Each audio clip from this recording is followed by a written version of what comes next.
नमस्ते दोस्तों, मैं हूं Ashish Shukla from deep knowledge और हम आपके लिए ढेर सारी ऐसी जानकारियां लेकर आए हैं, ऐसी बातें लेकर आए हैं जिसके ज़रिए आपकी लाइफ बहुत बेहतर हो सकती है। और ख़ास तौर से हम स्पिरिचुअल नॉलेज आपके लिए लाए हैं ताकि आपकी लाइफ की सारी प्रॉब्लम्स हमेशा हमेशा के लिए ख़त्म हो सकें। जी हाँ, बिल्कुल ख़त्म होना पॉसिबल है, इसीलिए हम शेयर कर रहे हैं। आज मैं आपसे शेयर करूँगा कि कैसे what is the relationship of money with spiritualism, क्योंकि बहुत से लोगों का एक क्वेश्चन है कि अमीर बनना और स्पिरिचुअल होने का क्या रिलेशनशिप है, ऐसा क्यों है कि आप दोनों एक साथ पढ़ा रहे हैं। एक और सवाल मैं डिस्कस करना चाहता हूँ आज। It's a very interesting question because many people have great amount of confusion about this. ये सवाल ये है, क्या सर आप एनलाइटेंड हैं? ये बहुत बहुत ही इंटरेस्टिंग क्वेश्चन है। मुझे भी बहुत दिनों तक परेशान किया इस क्वेश्चन ने। और अगर टाइम रहा तो 0 to 1 का हम थोड़ा सा चैप्टर पढ़ेंगे, सीक्रेट्स कैसे खोजते हैं, बिजनेस के सीक्रेट्स। तो सबसे पहले हम लोग डिस्कस करेंगे, क्या सर आप एनलाइटेंड हैं? आपको क्या लगता है अनिल, क्या डॉक्टर आशीष एनलाइटेंड है? इसका अगर आंसर देना हो तो आप क्या कहेंगे? आपके हिसाब से अगर आप एनलाइटेंड होंगे तो आप कह देंगे हाँ है, नहीं तो नहीं। लेकिन ये सवाल जब हम अपने बारे में पूछते हैं कि क्या मैं एनलाइटेंड हूँ और ख़ुद से पूछते हैं तब तो बहुत मीनिंगफुल है। इसका आंसर मुझे क्लियर है कि मैं एनलाइटेंड नहीं हूँ। लेकिन जब मैं किसी और के बारे में गैस करने की कोशिश करता हूँ कि वो एनलाइटेंड है कि नहीं है या कितने एनलाइटेंड हैं, तो इसका मीनिंग बहुत बदल जाता है। एक फ्रेंड ने मुझसे पूछा ये चीज़ कि आप एनलाइटेंड हैं, और एक और दूसरे फ्रेंड ने मुझसे शेयर किया संदीप माहेश्वरी जी का एक वीडियो और मुझसे कहा सर ये एनलाइटेंड है। मैंने उनसे पूछा कि आप मुझसे पूछ रहे हैं कि बता रहे हैं? तो उन्होंने मुझसे कहा मैं बता रहा हूँ। किसी और आदमी के बारे में ये जानना कि वो एनलाइटेंड है या नहीं है, ये इम्पॉसिबल है। ये तकरीबन ऐसा ही है जैसे आप बता दें कि समंदर की गहराई मैंने नाप ली है और मैं जानता हूँ। समंदर की गहराई केवल समंदर ही नाप सकता है। केवल एक एनलाइटेंड आदमी ही दूसरे एनलाइटेंड आदमी के बारे में या अनएनलाइटेंड आदमी के बारे में बता सकता है विथ कन्विक्शन कि एनलाइटेंड है कि नहीं। कोई इंसान जो, जैसे मैं अगर एनलाइटेंड नहीं हूँ तो मैं किसी के बारे में ये नहीं बता सकता कि वो एनलाइटेंड है कि नहीं। ये इम्पॉसिबल है। तो फिर हम ऐसा क्यों बोलते हैं कि रमण महर्षि एनलाइटेंड है या संदीप माहेश्वरी एनलाइटेंड है या आशीष सर एनलाइटेंड है कि नहीं, या हम पूछने की कोशिश क्यों करते हैं किसी से कि आप एनलाइटेंड है कि नहीं? बिकॉज हमारे अंदर में एक डाउट है और वो डाउट चाहता है किसी तरह से वो भर जाए। एक गरीबी जो खोज रही है एक भरोसा कि अगर सामने वाला बंदा एनलाइटेंड है तो वो जो बोल रहा है मेरे लिए बहुत कीमती होगा, अदरवाइज़ नहीं होगा। हमको एक सहारा चाहिए। और जब हम किसी अरे गहरे आदमी से, हमने बहुत से लोगों से पूछा है कि आत्मा के बारे में, सोल के बारे में स्कूल में टीचर बताते हैं, मंदिरों में पंडित जी बताते हैं, लेकिन उन सब की बातें हमको लगता है कि हेल्प तो करती नहीं। इसलिए हम खोजते हैं कोई ऐसा बंदा जो सचमुच में एनलाइटेंड हो, तो उसकी बातें जब हम सुने तो उसकी वैल्यू हो पाएगी। लेकिन ऐसा हो नहीं पाता है, क्योंकि अगर कोई इंसान आपको बताता है कि मैं एनलाइटेंड हूँ और मेरी बातें सुनो, कैसे पता कि वो सच बोल रहा है या झूठ बोल रहा है? क्योंकि बहुत बार ऐसा हुआ है एनलाइटेंड लोगों के आसपास ही ज़िंदगी भर रहने के बावजूद लोग एनलाइटेंड नहीं हुए हैं। क्यों नहीं हुए?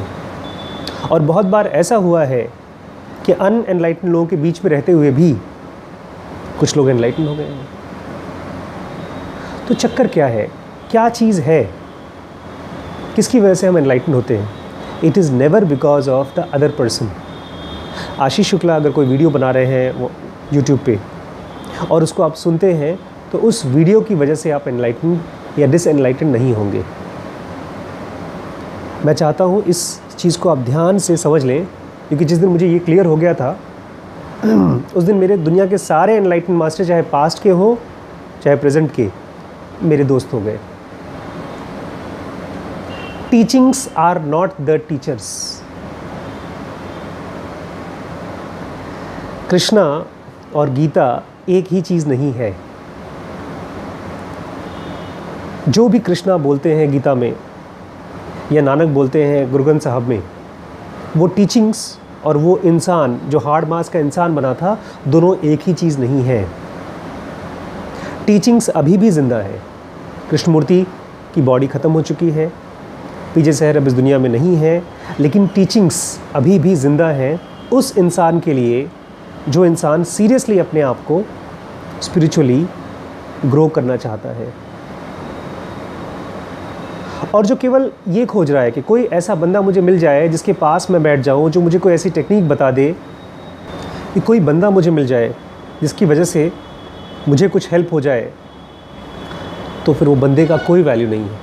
जैसे आजकल हम लोग किताबें पढ़ रहे हैं, किताबें बनी हुई हैं कागज़ की, कागज़ बना हुआ है पेड़ का, और किताबों के अंदर में काले रंग की स्याही है, रंग है। उस रंग, उस कागज़ और पेड़ से टीचिंग का कोई ताल्लुक़ नहीं है। टीचिंग कोई एब्स्ट्रैक्ट नॉलेज है। वो नॉलेज जब हमारे पास उतरती है, हमारा ब्रेन उसको रिसीव करता है और डिकोड करता है, लेकिन उस डिकोड करने में, जब नॉलेज गेन करता है, उस गेन करने में हमारा बहुत बड़ा रोल है। मैंने किताब पढ़ी, मुझे किताब समझ में आई तो अच्छी बात है, नहीं समझ में आई तो मैंने बगल फेंक दिया। लेकिन अगर उसमें से एक सेंटेंस भी मुझे टच कर गया तो फिर मैं उसको वैल्यू देता हूँ, मैं उसको कीमत के साथ अपने पास रखता हूँ। कृष्णमूर्ति बोल रहे थे एक बार कि मैं तुम्हें एक जवाहरात दे रहा हूँ, एक बहुत कीमती बेशकीमती हीरा दे रहा हूँ, इसको लो और अपने पास रखो, मैं जा रहा हूँ। वो हीरा क्या था? वो टीचिंग्स थी। तो जो बंदा टीचिंग्स को सुन रहा है, उसको ये जान लेना होगा बहुत अच्छे तरीके से कि सामने वाला एनलाइटेंड है या नहीं एनलाइटेंड है, उससे मेरे एक्सपीरियंसेस में कोई फ़र्क नहीं आने वाला। नहीं तो दुनिया में केवल जो एनलाइटेंड लोग थे वो जब तक ज़िंदा है तभी तक लोग एनलाइटेंड होंगे, अदरवाइज़ नहीं होंगे। लेकिन पुरातन काल से अब पता नहीं कहाँ पे कौन कौन से लोग अचानक एनलाइटेंड हो गए बिना किसी सहारे के। वो कैसे पॉसिबल है? वो इसलिए पॉसिबल है क्योंकि वो बंदा, जो भी बंदा इन वीडियोस को सुन रहा है, इन बुक्स को पढ़ रहा है, या किसी बंदे के पास जाकर बात कर रहा है, ये जो बात करने वाला है, मैं जो जानना चाहता है, जो सीकर है, वो उसके लिए एनलाइटनमेंट से रिलेटेड जो भी नॉलेज है, जो भी टीचिंग्स है, वो इतनी इम्पॉर्टेंट है कि वो हर चीज़ को अपने दिमाग में डाल करके उसको समझने की कोशिश करता है। आज मुझसे एक भाई साहब बोल रहे थे, फ़ोन करके मुझे इन्फॉर्म किया। पहले तो सुबह बड़े नाराज़ थे, वो बोलते हैं आप तो दुनिया को बेवकूफ़ बना रहे हैं कि आपके पास कोई स्पिरिचुअल एनलाइटमेंट है नहीं और दुनिया को बेवकूफ़ बना रहे हैं आप टीचिंग करके।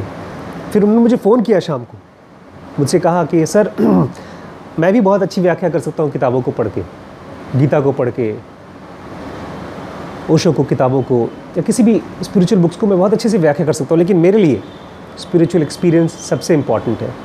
जब तक हम खुद डीपली एक्सपीरियंस में नहीं जाते तब तक हम किसी को नॉलेज नहीं देना चाहते। इसका मतलब फिर से एक आदमी जिसको गहरा एक्सपीरियंस हो गया वो वैल्यूबल है, ना कि टीचिंग। ऐसा है ही नहीं।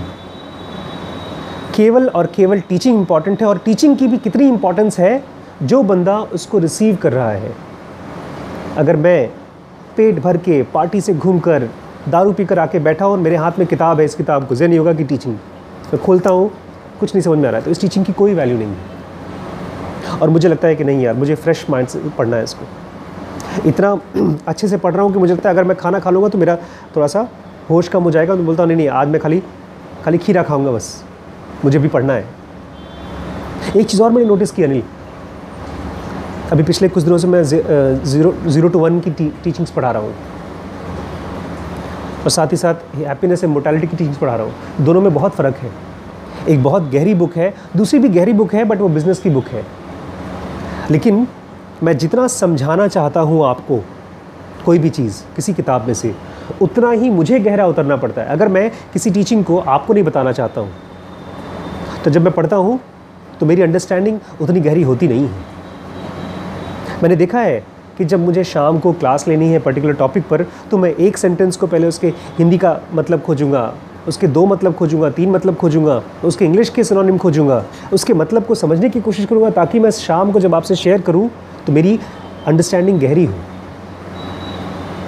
तो क्या चीज़ है जो मुझे टीचिंग के पास ले जाती है? क्या ये कागज़ या पीजे सहर जो एनलाइटेंड थे, जो आज से 2011 में ख़त्म हो चुके हैं, जिनकी फ़िज़िकल बॉडी बढ़ चुकी है, वो नहीं। ये बंदा जो रिसीव करना चाहता है उसकी इंटेंसिटी, और वो भी कभी कम होती है कभी ज़्यादा होती है। इसलिए अपने आप से भी मायूस ना हो। मैंने ढेर सारी किताबें इकट्ठी कर रखी हैं और मुझे ये भी पता है कि आज नहीं तो कल, कल नहीं तो परसों, कभी मेरी इंटेंसिटी ज़्यादा होती है, कभी कम होती है। तो जिस समय ज़्यादा होगी उस समय मैं अपने कपड़े जा कर के सुखा लूँगा। कपड़े पता है कब सुखाते हैं ना? जब बारिश नहीं होती है, जब धूप होती है। ऐसे ही जब मेरे मन के अंदर उजाला होगा, फ्रेशनेस होगा, तो मैं उठा के किताब खोलूँगा और तब वो शब्द, वो टीचिंग मेरे लिए जादू करेंगी और करती हैं। मुझे याद है यार, प्राणायाम के बारे में मैंने इतना पढ़ा, नारी शोधन प्राणायाम, ये प्राणायाम, वो प्राणायाम, मैंने बहुत करने की कोशिश की। गुरुजी के आश्रम में जाकर के मैंने एक बार कोई प्राणायाम करने की कोशिश की थी 10-15-20 दिन के लिए। थोड़े बहुत एक्सपीरियंस आए थे, बहुत नहीं आए, लेकिन फिर मैं घर पे बैठा हुआ था और सिंपल सी 3 स्टेप रिदमिक ब्रीदिंग के बारे में पढ़ा और करने का मन करा। उस समय तो कोई गुरुजी थे ही नहीं मेरे पास। और वो दिन है और आज का दिन है, जिस बंदे ने मुझे ज़ेन योगा गिफ्ट की थी वो बोलता है प्लीज़ इसको रख लीजिए, ये धनुष आप ही का है राम। मुझसे बोले this book belongs to the reader, जो इसके साथ काम कर सके। Teachings are the most important and even more important than that is the seeker. और एक बड़ी कमाल की चीज़ है, टीचिंग्स इतनी ज़्यादा प्रेशियस है, इतनी ज़्यादा इंपॉर्टेंट है कि हम लोग जब किसी के मुंह से सुनते हैं, ऐसे अगर मैंने कृष्णा के मुंह से सुन लिया या कृष्णमूर्ति के मुंह से सुन लिया, और हम इतने गदगद होते हैं, इतना ज़्यादा हमारी लाइफ में चेंज आता है कि हमको मन करता है कि मैं उस बंदे का पैर छू लूँ, उस बंदे को रिस्पेक्ट दूँ। उस बंदे का रिस्पेक्ट इसलिए नहीं देना होता है क्योंकि वो उसके बॉडी में जो उसकी चमड़ी है उसकी क्वालिटी बहुत अलग हो जाती है। उसकी बॉडी भी उसी खाने से बनती है, दाल चावल रोटी सब्जी सही बनती है, लेकिन उसके बॉडी के अंदर में टीचिंग्स बह रही होती हैं। वो टीचिंग्स उसके ब्लड में ट्रांसपेरेंट एक्टिविटीज़ की तरह घूम रही होती हैं, और जब भी उससे बात करो तो वो क्लैरिटी आपको देता है। उस क्लैरिटी की वजह से हमको मन करता है कि हम रिस्पेक्ट करें। अगर हम ये उम्मीद करते हैं कि किसी के पास जाकर बैठ करके वो हमारे सर पे हाथ रख दे, तो फिर ये पॉसिबल ही नहीं है। कितने लोगों के ऊपर सर के ऊपर हाथ रखेंगे? Teachings are more important and teacher is not the teaching, but at the same time teachings come from the teachers. इन सबसे ज़्यादा इंपॉर्टेंट कौन है? स्टूडेंट। ये मैं क्लियर करना चाहता था। दूसरा पॉइंट जो मैं क्लियर करना चाहता हूँ वो है रिलेशनशिप ऑफ फॉर्च्यून और मनी टू स्पिरिचुअलिज्म। लाइफ हमको ना अलग अलग सिचुएशंस में डालती है, हमको मुश्किलात देती है। ढेर सारी मुश्किलें आती हैं। स्कूल में आप पढ़ते हैं तब मुश्किलें आती हैं। लाइफ में जब आप जीते हैं तब कभी पैसे से लेकर मुश्किलें आती हैं, कभी हेल्थ की मुश्किलें आती हैं। और हम सब लोग ज़िंदगी में स्कूल कॉलेज जाते हैं, पढ़ते लिखते हैं ताकि हम अपनी लाइफ को और कंफर्टेबल बना सकें। रुपए पैसे कमा करके, फॉर्च्यून कमा करके हम और पैसे से अपनी लाइफ को कंफर्टेबल बना सकें। लेकिन जब मैं स्पिरिचुअल पाथ पे चलता हूँ तब मेरे लिए लाइफ कंफर्ट और डिसकंफर्ट नहीं है, फिर लाइफ का कुछ और मतलब होता है। इसको बहुत अच्छी तरीके से ज़ेन योगा में समझाया है। I love this sentence. Life हमको अलग अलग सिचुएशंस में डालती है, और वो सिचुएशंस हमारे लिए ऑब्स्टिकल नहीं होते, तब वो होती है हमारे स्पिरिचुअल अर्ज का एक्सप्रेशन, कि क्या हम स्पिरिचुअल हैं या नहीं है, या हमारी स्पिरिचुअलिटी कितनी गहरी है। अगर एक आदमी जो केवल पैसा कमाना चाहता है और उसके अंदर में बहुत स्पिरिचुअलिटी नहीं है, तो जैसे ही पैसा आएगा उसकी लाइफ में मुश्किलें और बढ़ जाएंगी। आज अकेले की जिम्मेदारी थी, मैंने कोई ऑर्गेनाइजेशन बनाई, उसमें 100 लोगों की जिम्मेदारी मेरे ऊपर आ गई। मैं अकेला था, मैंने शादी की, मेरे बच्चे हो गए, 4 बच्चे हो गए, उनकी जिम्मेदारी आ गई। बट फॉर्च्यून, एक नॉन स्पिरिचुअल, जो आदमी डेप्थ में नहीं जाना चाहता, अगर उसके पास आता है तो मुश्किलें और बढ़ा देता है। तो क्या एक स्पिरिचुअल आदमी को पैसे कमाने चाहिए? बिल्कुल कमाने चाहिए।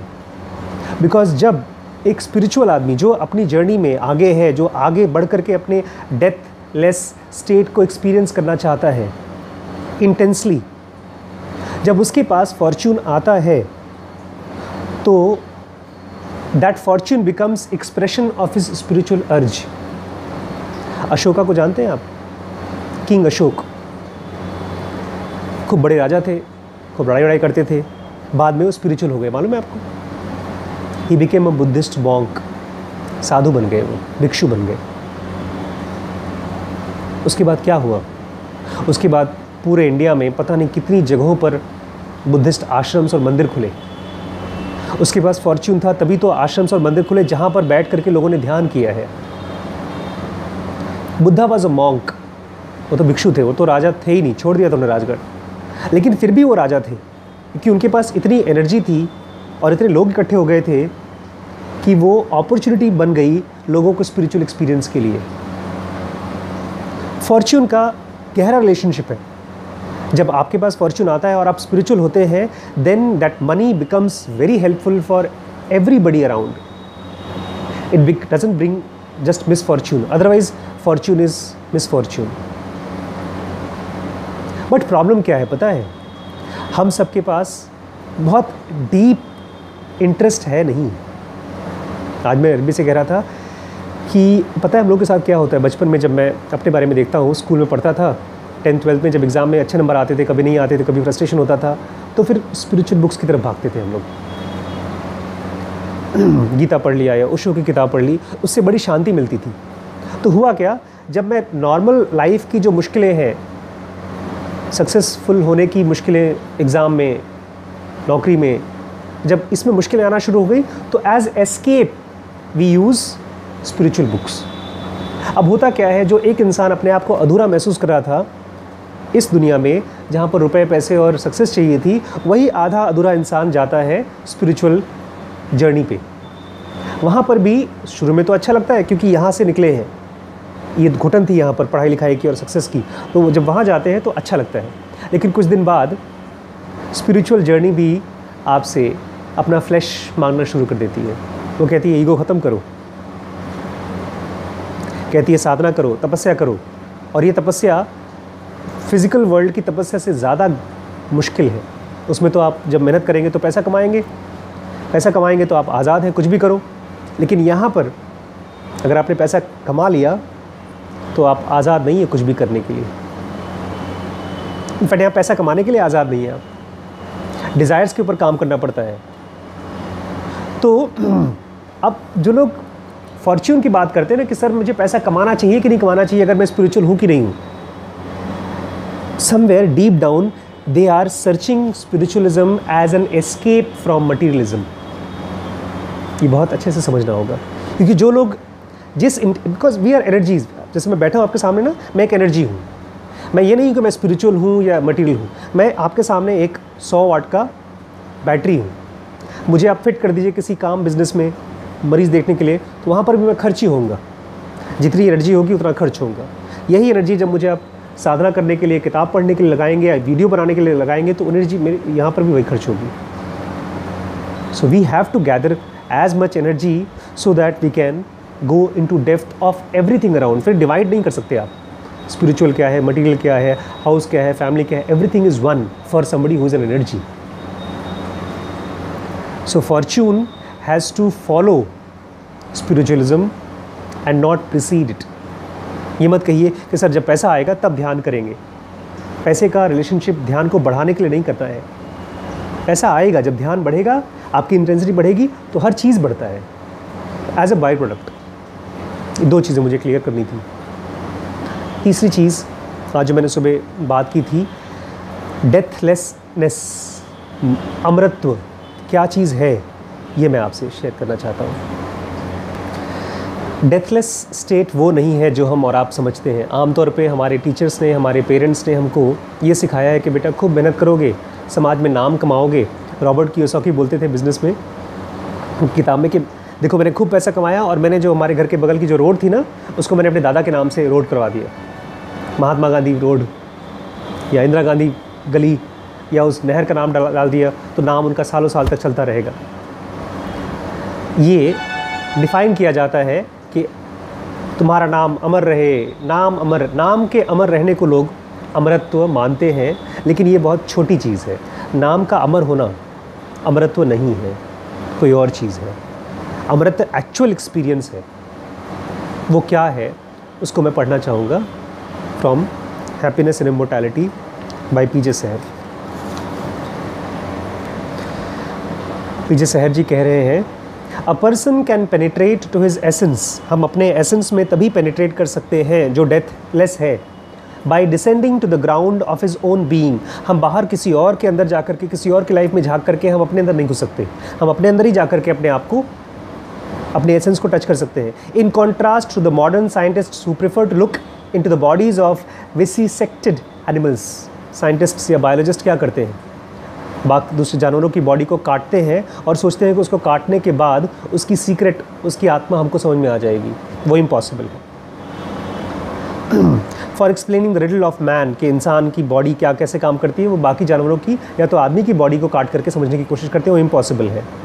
This is why Buddha descended into his own inner most essence, Buddha ने को जब अपने आप को समझना था तो अपने एसेंस में उतरे वो, and drew from there the solution to the two great problems, दो ग्रेट प्रॉब्लम्स का बुद्धा ने सोल्यूशन खोजा, फंडामेंटल प्रॉब्लम्स, इमोर्टैलिटी, क्या सचमुच में इमोर्टैलिटी है या नहीं है, और दूसरा गॉड हेड, क्या ईश्वर होता है दुनिया में कि नहीं होता है। इसको जानने के लिए उन्होंने किसी और से पूछा नहीं, किसी और को मारा पीटा नहीं, अपने अंदर गए। सहर जी हमसे बोल रहे हैं कि अगर आप, ये पेज नंबर 96 चल रहा है, अब तक आप मेरे साथ रहे हैं तो अब आगे क्या करेंगे पता है, कह रहे हैं the reader who has been able to follow us so far, जो अभी यहाँ तक पढ़ने की हिम्मत कर पाए, may now expect the solution to these perennial problems, हमने शुरू किया था इन्हीं पेरिनियल प्रॉब्लम से, अब आप उम्मीद कर लीजिए, अब कर सकते हैं कि अब आपको सोल्यूशन देंगे हम। इट्स वेरी, बड़ी माइलस्टोन पर पहुंच गए हम लोग, ये बहुत इंपॉर्टेंट, मैं बार बार कहता हूँ, लोग इसको बार बार नज़रअंदाज कर देते हैं। जब भी कोई मुझसे पूछता है सर मैं कब कैसे आगे बढ़ूँगा, there is only one quality I tell them, patience. तो बोलते हैं हम पेशेंट हैं सर, जल्दी बताइए। अब 96 पेजेस तक क्या इसको पढ़ सकते हैं हम? It needs patience. We will first deal with immortality, तो आज हम लोग जैसे मैंने कहा डेथलेसनेस या तो इमोर्टैलिटी को डील करेंगे। We have seen that everything cognizable in us is subject to and so perishes at death, जो भी हमारे अंदर में दिखने वाली चीज़ है, बॉडी है या माइंड है, वो उसको तो डेथ होगी, ये हमने देखा है। It also follows that immortality is only possible for ourselves if there is something not cognizable in us. इस बॉडी के अंदर में अगर कोई ऐसी चीज़ है जो हम कॉग्नाइज नहीं कर सकते, तभी हमारे लिए इमोर्टैलिटी पॉसिबल है। क्योंकि अगर कोई चीज़ ऐसी है, अगर सोल कोई ऐसी चीज़ है जिसको हम आंखों से देख सकते हैं, तो वो भी मर जाएगी। इस दुनिया में ऐसी कोई चीज़ नहीं है जो ख़त्म नहीं होती। तो सोल या सेल्फ, अगर कोई ऐसी चीज़ है जो हमको दिखती नहीं है, सुनाई नहीं देती, तभी वो इमॉर्टल हो सकती है। ये प्राइमरी कंडीशन है सोल की। इसलिए अगर कोई उम्मीद कर रहा है ना कि मैं आँख बंद करके ध्यान करूँगा और मुझे श करके दिखाई देगा सोल वोल या भगवान दिखाई देंगे, तो इमेजिनेशन है, रियलिटी नहीं है। But we have ascertained that this non-cognizable something is our real self और I। और हमने जैसे अभी तक बात की है, हमने ये पक्का कर लिया है बातचीत में, कम से कम एक्सपीरियंस में तो नहीं आया कि हमारी सोल या हमारा सेल्फ कॉग्नाइजेबल नहीं है। Thus the fact that it is not cognizable is the condition sine qua non, ये प्राइमरी कंडीशन है, the absolute presupposition for the possibility of our immortality in general। मेरी दादी माँ जो है, उनको भगवानों की पिक्चर बड़ी पसंद रहती है, हर हर महादेव, संपूर्ण रामायण, उसमें भगवान लोग आते हैं, ऐसे दर्शन देते रहते हैं, पीछे चक घूमता रहता है। तो दादी जब भी टीवी में रामायण आता था ना, से हाथ जोड़कर बैठ जाती थी, राम राम राम राम राम। बेचारी बड़ी आस के साथ वो पूजा पाठ करती हैं। बट वो भी जो पूजा पाठ करती हैं, अगर हम करते हैं वही चीज़, उनसे हम उम्मीद करें ना करें वो अलग बात है, उनको हम कुछ ना कहें, हम अपने लिए जान लें कि जो भी चीज़ दिख रही है वो सेल्फ नहीं है। सेल्फ एक ऐसी चीज़ है जो न दिखती है न सुनाई देती है, लेकिन वो होती है, नॉन कॉग्नाइजेबल है। But may not the kernel of our true essence be mortal in spite of its not being cognizable. लेकिन क्या ऐसा नहीं हो सकता, ये बहुत खास पॉइंट पे आए हैं, कि हमारी जो सेल्फ है या सोल है वो कॉग्नाइजेबल तो नहीं है, लेकिन मॉर्टल हो, ये भी तो हो सकता है, नया पॉसिबिलिटी। दिखती नहीं है, सुनाई नहीं देती, लेकिन क्या पता कुछ साल तक होती हो फिर मर जाती हो। ऐसा पॉसिबल हो सकता है कि नहीं हो सकता? ऐसा भी हो सकता है। पीछे सर कह रहे हैं whoever raises this objection is not clear about the nature of immortality of this cell। क्योंकि लोग बोल सकते हैं ना यार, हवा नहीं दिखती हमको, तो वो तो इमॉर्टल है ही, कुछ साल बाद खत्म हो जाएगी, जब दुनिया खत्म होगी तो हवा खत्म हो जाएगी। सोल भी ऐसे ऐसी हो। सहर कह रहे हैं जिसने भी ये सवाल उठाया उसको इमॉर्टैलिटी ऑफ सेल्फ के बारे में बहुत से इल्यूशंस हैं, कैसे वो इमॉर्टल है। As is indicated by the great theorem, our self is uncognizable because it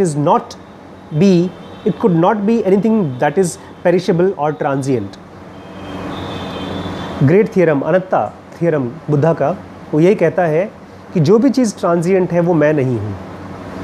अभी धीमे धीमे काम करते हैं, कुछ ही समझ में आएगा, ठीक है। We see all things in the world in an eternal flux।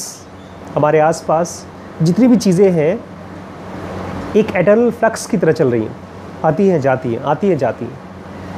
ये तो है, सच्चाई है। We see them flow past us। हम देखते हैं कि हर चीज़ हमारे सामने से चली जाती है। Flow past us। This we expressed by saying that all the objects of our knowledge are transient।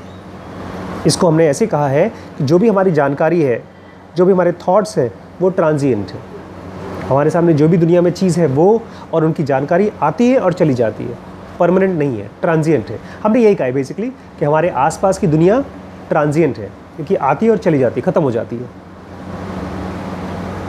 This weeks therefore only these objects are transients. जो भी चीज़ मेरे सामने आ रही है और जा रही है तो खाली यही चीज़ें ट्रांजिएंट है, क्योंकि इनके पीछे जो बंदा बैठ करके इनकी ट्रांजिएंसिटी को एक्सपीरियंस कर रहा है वो कुछ और है। अगर मैं भी ट्रांजिएंट ही होता और ये भी ट्रांजिएंट होते तो इन दोनों का सिमिलैरिटी की वजह से हम एक्सपीरियंस नहीं कर पाते। जैसे दो ट्रेन जब साथ में चल रहे हैं तो ये नहीं मालूम पड़ता कि ट्रेन चल रहे हैं, दोनों खड़े महसूस होते हैं। एक ट्रेन खड़ा है और एक ट्रेन चल रहा है तभी तो महसूस होता है। ऐसे ही अगर मुझे दिख रहा है कि मेरी बॉडी बूढ़ी होती जा रही है, मुझे दिख रहा है कि पहले मैं वो था, अब ये हूँ और कुछ और हो जाऊँगा, तो वो दिखना ही अपने आप में प्रूफ है कि खाली यही बॉडी ट्रांजिएंट है। इसको एक्सपीरियंस करने वाला कोई ख़ास चीज़ है, वो ट्रांजिएंट नहीं है, तभी वो इस ट्रांजिएंटनेस को एक्सपीरियंस कर पा रहा है, महसूस कर पा रहा है इस चेंज को। For only from these cognized objects have we abstracted every concept and amongst them the concept of transitoriness which is therefore valid only for these objects। ये हमारा आइडिया है यार। ये हमने कहा यार पता है दुनिया में ना सब कुछ ख़त्म हो जाता है। मैंने देखा है पेड़ ख़त्म हो जाते हैं। आज हम लोग एक खेत देखने गए थे पर कल, उसमें खूब बड़ा सा बरगद का पेड़ था। तो हम लोग स्टडी कर रहे थे बरगद के पेड़ के पास कब घर बनाना चाहिए कि नहीं बनाना चाहिए, अगर कल को हम कॉटेज बनाते हैं वहाँ पे तो बनाना चाहिए, तो उसके क्या क्या प्रॉस एंड कॉन्स है। तो पता चला कि it is national tree of the country और सरकारी जो वन विभाग है उसको काटने की परमिशन नहीं देता है। तो मुझे लगा फिर ये तो कैसे ख़त्म होगा। उसकी नॉर्मल जब उम्र ख़त्म हो जाती है किसी पेड़ की तो वो अपने आप मर जाते हैं पेड़, उनकी भी अपनी उम्र होती है पेड़ों की। पेड़ आते हैं फिर जाते हैं, हमारे सामने लोग आते हैं फिर मर जाते हैं। तो हमको एक आइडिया आया साइंटिस्ट्स को, लोगों को, सोच विचारक लोगों को, थिंकर्स को, कि दुनिया ट्रांजिएंट है यार। ये जो आइडिया है ट्रांजिटिवनेस का, ये हम लोगों को आया ही क्यों? क्योंकि आसपास की ट्रांजिटिवनेस को देखा हमने।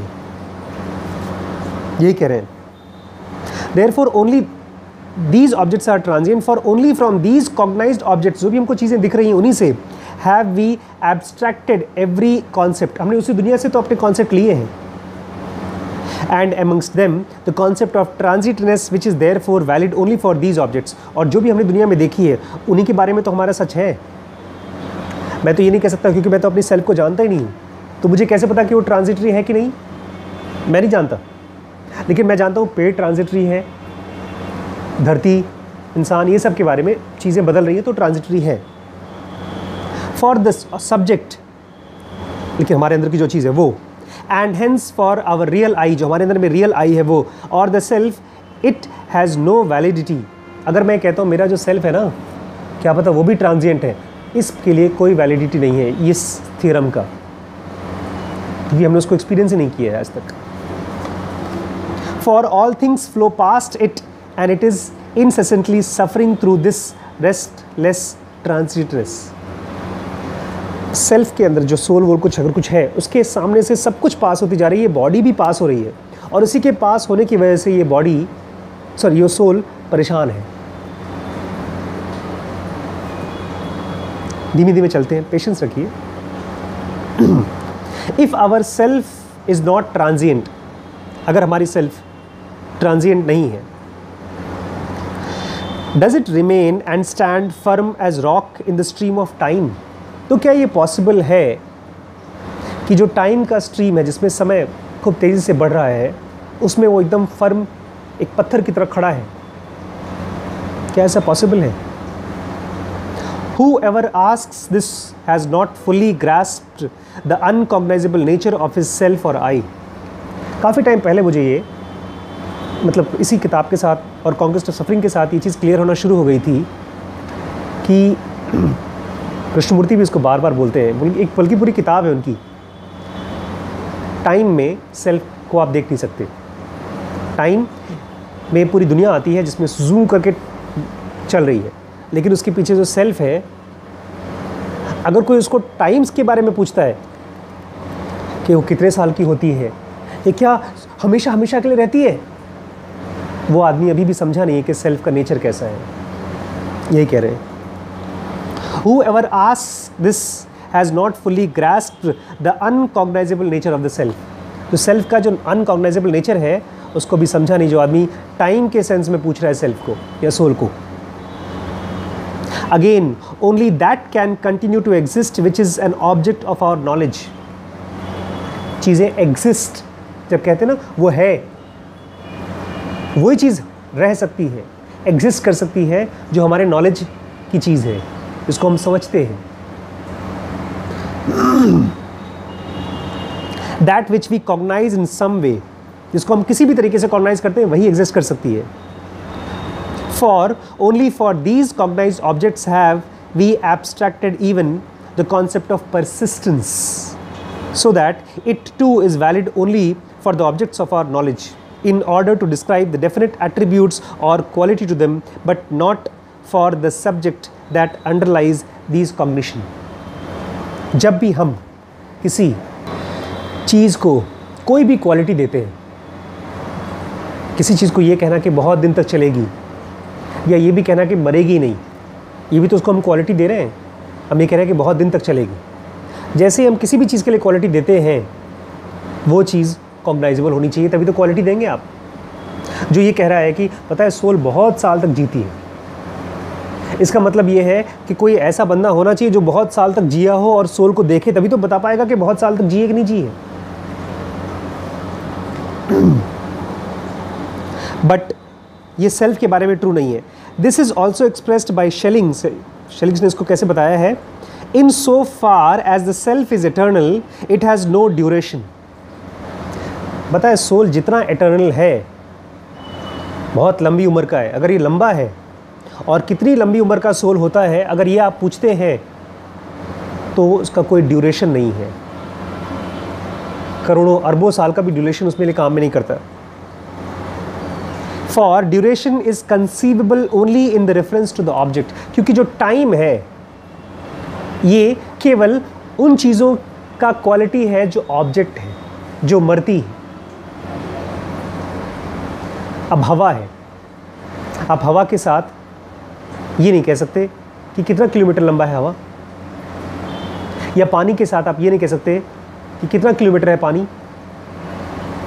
पानी को तो मेजर करने के लिए आपको वॉल्यूम मेजर करना पड़ेगा।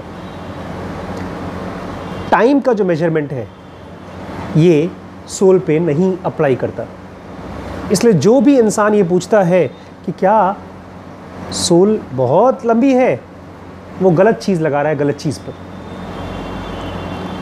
इन so far the self is eternal, जितना एटर्नल है, इट हैज़ नो ड्यूरेशन, उसमें ड्यूरेशन नहीं है, क्योंकि duration is conceivable only in reference to objects, क्योंकि समय केवल ऑब्जेक्ट्स पर ही लगाया जा सकता है जो मरती हैं। We speak of an eternity of duration, हम जब बोलते हैं ना एटर्निटी, बहुत समय तक, that is to say of an existence in all time, जब हम ये कहते हैं कि हमेशा थी और हमेशा रहेगी, ये जब हम कहते हैं। But eternity in a pure sense, अगर आप एटर्निटी चीज़ को समझते हैं, उसके सही तरीके से अगर एटर्निटी को समझते हैं प्योर सेंस में, is existence in no time, वो एक अलग दुनिया है जिसमें टाइम है ही नहीं। The pure and original form of eternity lies in the self, और सचमुच में अगर एटर्निटी को आपको समझना है तो आपको अपने प्योर सेल्फ में ही जाना पड़ेगा। इसलिए अपनी पूरी एनर्जी को इकट्ठा करके हमको सेल्फ में जाना होगा, तभी पहली बार हम डेथ लेस स्टेट को एक्सपीरियंस कर पाएंगे। आज हम पूरा नहीं कर पाए हैं, अभी कल इसको और कंटिन्यू करेंगे। आज 0 to 1 भी नहीं पढ़ पाए हम कल पढ़ेंगे इसको। बहुत इंपॉर्टेंट कॉन्सेप्ट है। और मैं आपको ये भी कहना चाहता था कि हम लोग क्यों इन चीज़ों को पढ़ रहे हैं। किसी ने मुझसे कहा है कि सर स्पिरिचुअल बुक्स पढ़ के क्या फ़ायदा, मैं थोड़ा सा उसका आंसर देना चाहता हूँ। इससे रास्ता मिलता है, और जो हमारी एनर्जी है ना, वो कन्फ्यूज़ होकर यहाँ वहाँ भागती है, उसको डायरेक्शन मिलता है आगे चलने के लिए। आज इतना ही पढ़ेंगे, बाकी कल पढ़ेंगे। जो हमारे नए फ्रेंड्स हैं उनसे मैं रिक्वेस्ट करूँगा कि नीचे सब्सक्राइब का बटन दबाएं और नीचे बेल बटन है उसको क्लिक करेंगे तो हमारे वीडियोस आपके पास फटाफट पहुंच जाएंगे। और जिन फ्रेंड्स ने भी ये डिसाइड किया है कि डोनेशन करना चाहते हैं, उससे हमको बहुत हेल्प होगी। ये वीडियोस फ्री हो पाएंगे उसकी वजह से। Thank you so much, you are most welcome.